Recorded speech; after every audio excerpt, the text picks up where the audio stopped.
Good day! Ako nga pala si Ace at ito ang adventure ko today. Ngayong araw, kasama ang Team Relax, pupunta tayo ng Balatiwan Resort. Dito nga lang din yan matatagpuan sa Mahayhay sa Laguna. Mula Taguig, halos 2 hanggat 2.5 oras na biyahe ito. Dahil nakamotor lang tayo, sa National Road lang ang magiging daan natin. Babaybayin natin ang Muntinlupa at ilang mga bayan sa Laguna.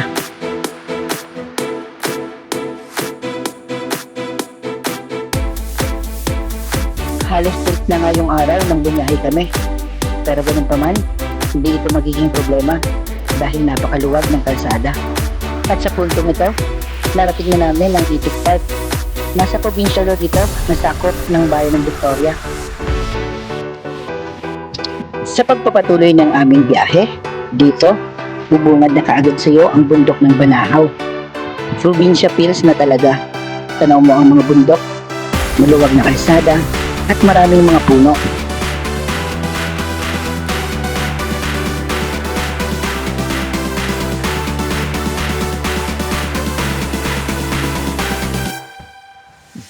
Hanggang sa narating namin ang napakagandang lugar sa bayan ng Libo sa Laguna.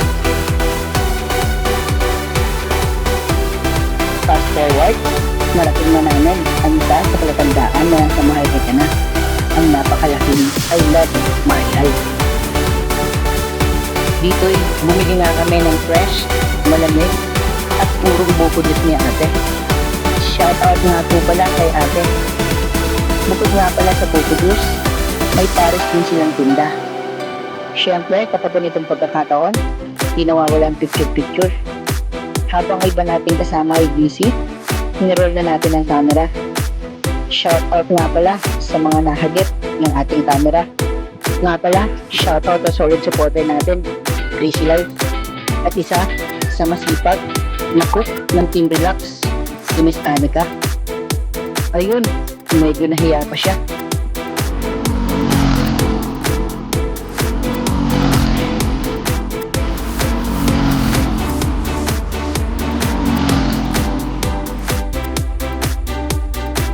Ibang-iba talaga kapag sa probinsya. Talaga namang marerelax ka sa mga madadaanan mo. At heto, bumungad na nga sa amin ang arko ng Mahayhay Laguna. Konting trivia lang. Ang pinagmulan ng pangalang Mahayhay ay Malay Barangay.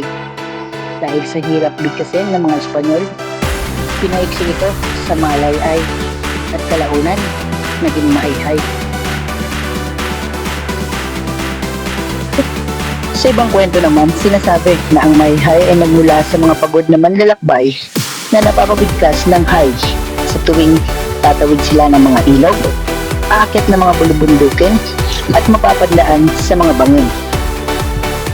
Eksaktong lokasyon, naroon na tayo sa daanan, papunta na mismo sa Balatiwan Resort.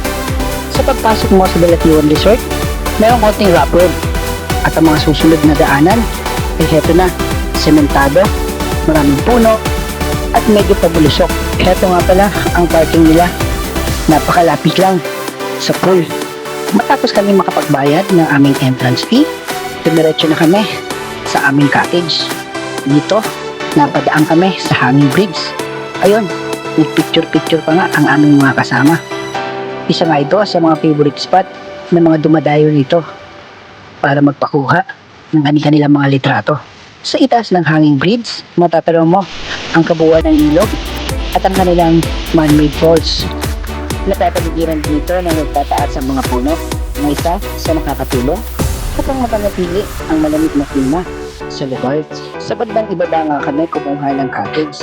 Nagpapahalaga nga ito ng 600 pesos. Ang maganda nito, napakalapit lang nito sa ilog at tanong na tanong mo ang kanilang man-made falls. Siyempre, kapag swimming, hindi nawawala ng pagkain. Sa puntong ito, naghahanda nga pala kami. Dinakdakan at iniho na manok ang aming menu. Shoutout nga pala kay Sam, kay Anika, at kay Papa Cats. Sila yung mga in-charge sa pagluluto ng aming masarap na menu. At Shoutout doon yung mga nasa likod ng camera na hindi natin nakamanan. At ito nga pala ang kanilang pinagmamalaking pool. Malawak, malinis, umaagos ang tubig, at may magkabila ang cottage.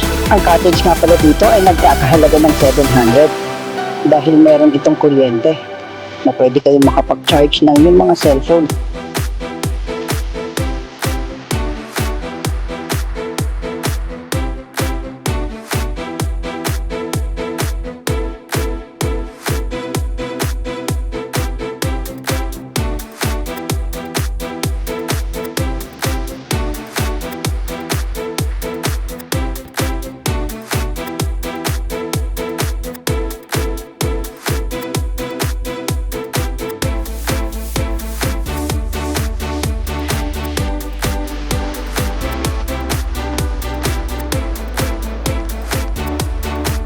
At sa aking paglilibot, natagpuan ko ang ilan sa mga tropa.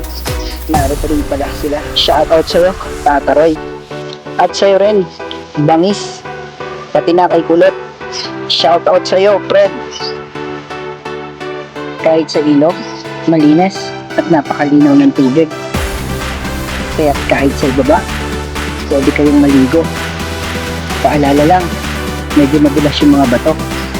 Pero masasabi ko, isa ito sa sulit rides namin. Kaya sa mga mahilig sa nature trip, perfect yung lugar na to sa inyo.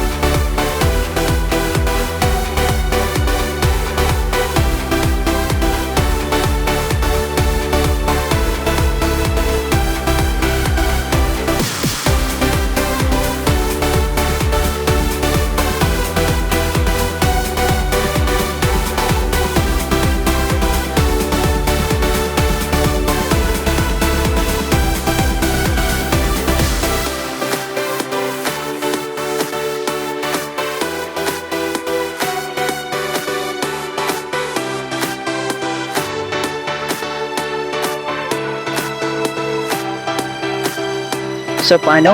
Hanggang dito na lang muna. Maraming salamat uli sa inyong pagsama. Follow and subscribe.